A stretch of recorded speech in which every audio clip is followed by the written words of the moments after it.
Welcome to Agility Victory Lap, where we celebrate innovation and brilliant founders building tomorrow's unicorns. My name is Saurabh, and this video series features entrepreneurs who are transforming industries with breakthrough ideas. Today, we are excited to feature two remarkable college students who are revolutionizing the mental wellness space. But first, let's talk a little bit about Agility Victory Lab. Agility partners with innovative startups that transform vision into reality in a fully bootstrapped manner.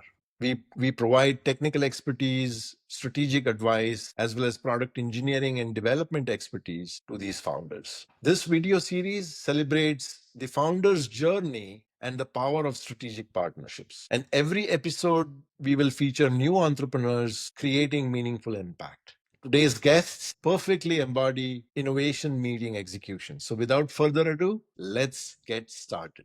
Hi, Samiksha and Sanya. Hi. Hello. Welcome to Agility Victory Lab. Thank you for having us. So I'm curious, what is Listen Up? Hi, I'm Sanya Jaiswal, and I'm the co-founder of Lissnup. And Lissnup is a safe platform for teens and young adolescents to speak out whatever's on their mind, whether it's a minute stress or any problem that they're facing. And we're here to listen to them empathetically and just to make them feel supported and heard. And this is completely anonymous. I'm Samiksha Jaiswal. I'm also a co-founder at Lissnup. I'm going to talk about why we focus on empathetic listening. So sometimes people don't need solutions. We just need a safe space to vent. That's why here we focus on empathetic listening. And it is a affordable option for people to let out any stress they may be having in a very safe environment. So Samiksha, Sanya, you both are college students, right? You have very hectic schedules, I'm sure, and you are co-founders of Listen Up. So how do you juggle, It's definitely a challenge. Also, one of the biggest strengths. I feel like being a student helps us be close to people that or closely see what our generation thinks. I go to Purdue, so it's a very academically rigorous school. We see people going through so many wavelengths of issues that, could be occurring. I myself have met people that suffer through many mental illnesses. I feel like if they're able to juggle their issues with school, then why can't I juggle helping them with school? So balancing academics at a startup means we've had to be intentional with time and lean into each other's abilities and strengths. And more than anything, it shows that you don't have to make an impact. You can start while still like, figuring things out. So I go How to, about you, Sanya? okay, so I go to Indiana University and I am majoring in psychology. So building a platform that is mostly related to psychology has definitely been a lot more motivating to me. And along with what she said, like since we're in college, there's so many students around us, even friends, who are facing so many different problems. And that really motivates you to be someone that's actually going to help other students and just other teens around you. So that's definitely a really big part of me being motivated to work on this. That is fantastic. And for me personally, right, seeing young college students manage, competing priorities with such elegance and with a smile on their face, that's commendable. So, congratulations to you both. Thank you. This is a great concept. So, at what moment did you realize that Listen Up needs to be founded? At what point did you realize that Listen Up needs to exist? Right? What was that epiphany moment, So Sanya? Okay, so we realized that like most teens and adults don't really have a safe space to express their feelings, and most people aren't as comfortable talking to their friends or family about some problems that they're having. So Listen Up is a safe space where you can talk anonymously about any sort of problem you're having without, the fear of being judged. So this really helps a lot of students and just teens and adults in general to open up, and it's definitely more accessible and affordable as well. I agree. I feel like personally, you go through issues or experiences and you just want to talk about it rather than be or seek advice from somebody that's trying to fix you or not put you in a narrative where you're not feeling listened, but rather just like you're just trying to give advice, which is not something that people want all the time.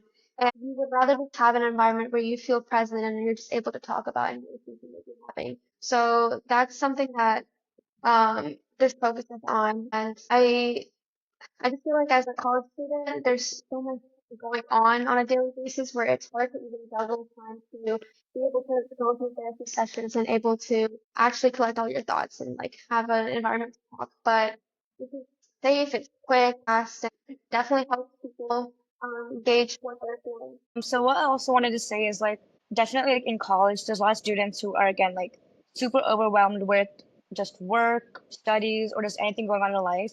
And keeping that all inside of you can cause you more stress, can cause you anxiety, or just any more problems. And letting that out, talking to someone in a safe space is definitely something that is very much needed and will help any person individually a lot.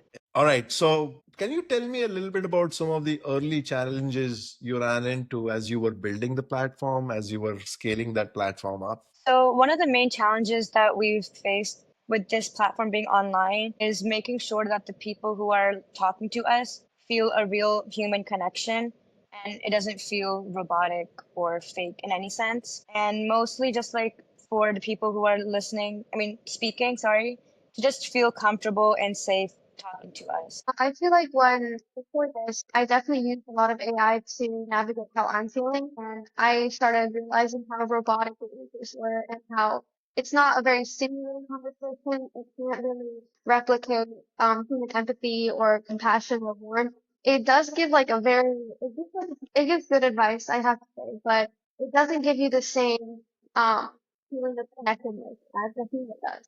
So that's definitely one of the challenges we had trying to figure out how we can make it as human and as connected as we can, rather than just have some robot telling us what it thinks is best. Yeah. Because usually, like when anyone is speaking to AI, like I know that right now, since AI is like such a huge thing, a lot of people have been going to these chat boxes to speak out on their mind. And in the short term, like during that time, you feel like, yes, you let all your stuff out and you feel like, like a huge weight has been lifted. But towards like the end of the day or later on, you actually feel that you really need that emotional I feel connection empty. from that Yeah. a human. That's what other humans actually crave. And that's what's going to help you in the long term. Yeah, if you want to feel safe and understood, that's what this company is definitely about, rather than AI box. It's fascinating because everything in whether it's mental health or healthcare at large, there is a lot of movement towards adoption of AI best Yeah. practices, AI heuristics, AI algorithms, right? But the approach you're taking is it's human focused, right? So you're big on establishing those connections between your customers and this pool of empathetic listeners that you have, right? One follow-up question, and this is, Samiksha, Sanya, either of you can take this or both of you can take it. This question is, so is there no room for AI in your solution in the future? Are you going to continue to rely on human approach? Absolutely not. I don't think.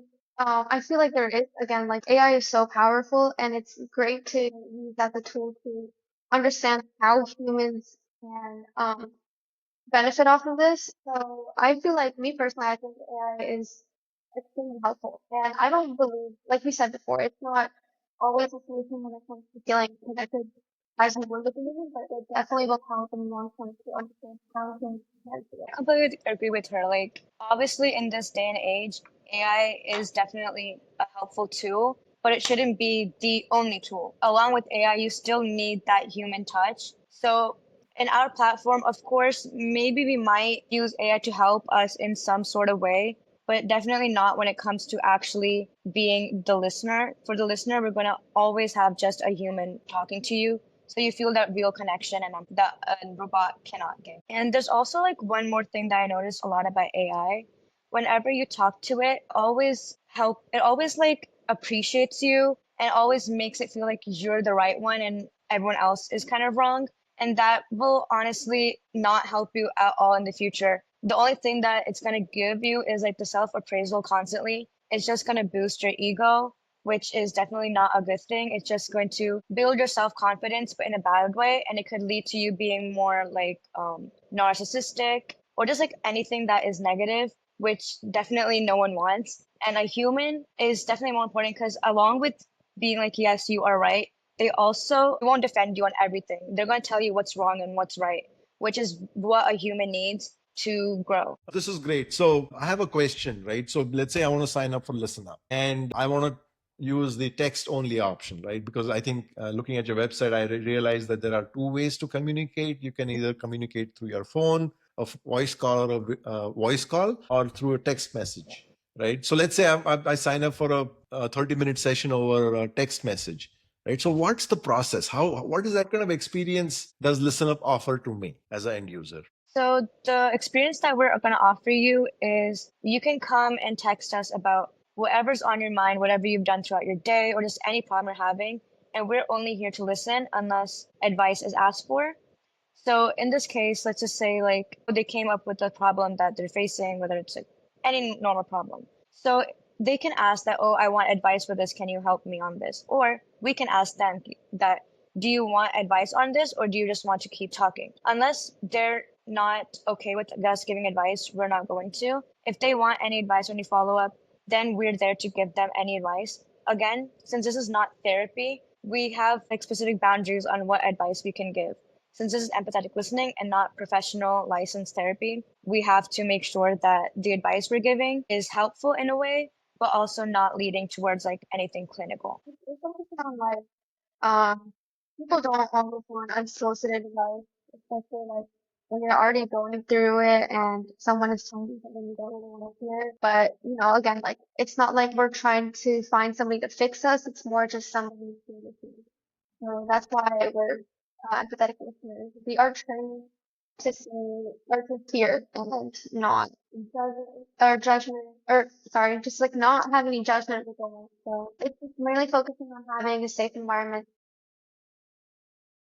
And I would say that the one key difference between empathetic listening and therapy is that in therapy, you're mostly expected to receive some sort of advice or something like that. But what we're doing is basically just a safe space for them to let out anything that they're feeling and just vent, because that also helps them. So unless they want advice, we're not going to give them any unasked advice, because that's probably maybe might make them feel worse, sometimes better, never know. But we don't want them to have a bad experience. So we're never going to ask unless they want us to give advice. So since the topic of this video series or the name of this video series is Agility Victory Lap, usually what we ask the co-founders who are working with us, such as yourself, is, okay, what has been your biggest victory lap moment so far? In other words, what has been that big win that you're super proud of in your journey as you're scaling your business from zero all the way up to infinity? So we just had our first session recently and we talked back and forth for about an hour on text. And afterwards, I just asked the person we were talking to that how they're feeling, if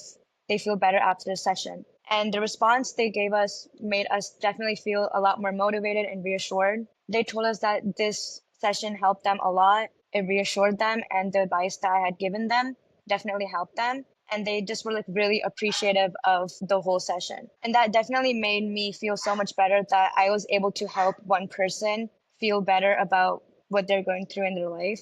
And that definitely motivated me to work harder to get more customers and help more people. It was definitely validating because how people react to this is different by and knowing that if you are able to help people, always like one of the best motivations to do anything in life. Right. And I think I completely empathize with that response about, when you have a customer that kind of echoes and validates what your Yeah. beliefs and what your vision is for a business, I think that is definitely a victory lap moment. So Yeah. congratulations on that. Thank you. All right. Clearly, Samiksha and Sanya, we are fortunate and we are very thankful for you taking the time to join this video series, Agility Victory Lap. But I have one last question for you. Right. What would you tell your other fellow student entrepreneurs who have an idea but don't know where to start? I say go for it. Start from wherever you feel, whenever you start feeling like you should start, because there's never a perfect day or time where you're ever gonna feel like you can start. And honestly, if you start like before, you have more time to get to where you're wanting to go. A lot of people also have this mentality where they don't think that what they're trying to do will work out, or they don't think it's like good enough, or it's all just doubt that shows motivation, and that's never okay. So I'd say if you have an idea, you should approach it in a way that is definitely going to be the next big thing. So I would say that starting any sort of like platform or a startup, whatever it is, it can be pretty overwhelming. But I would say that take the risk because you never know. You might end up being super successful. And even if you don't, it's still a huge learning point. It's a great way to grow and maybe, figure some more things out. Fantastic. So, Samiksha, Sanya, this has been incredibly inspiring. Thank you. I mean, you're showing that, age is definitely not a barrier to solving important problems. So thank you for building something that helps people feel heard and for showing how the right partnership can turn an idea into a real world impact. Right. So for the folks who are actually watching us on this video series who want to try Listen Up, I'll obviously put the link. And if you're a founder looking for a partner to help transform your vision into reality, connect with us at Agility. So this has been Agility Victory Lap, where we celebrate innovation and the partnerships that make it happen. Until next time, keep building, keep innovating, and keep taking those victory laps. Adios.